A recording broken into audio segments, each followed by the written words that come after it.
Okay, two more. If k of x is a linear function and k of 0 equals 3, and k of x plus 1 minus k of x equals -1, find an equation for k. Okay, so this first piece of information hopefully is getting pretty familiar. That's a point, and once again, it's actually a very nice point. That's my y-intercept. So I have a b value right off the bat. B is equal to 3. This looks even more cryptic than before, but it's actually really similar information.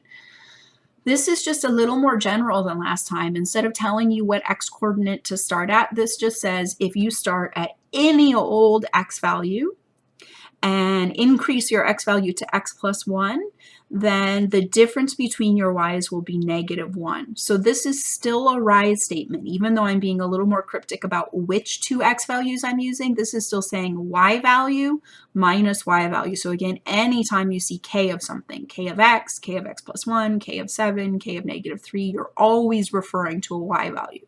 Y value minus y value is always a rise. So I'm being told that my rise is -1, and I need to identify my run, which in some ways is actually even easier here. So it might look a little more mysterious, but this is saying no matter where you start, this is your first x value, your second x value is always going to be 1 bigger. It's always going to be x plus 1, which means your run is always 1.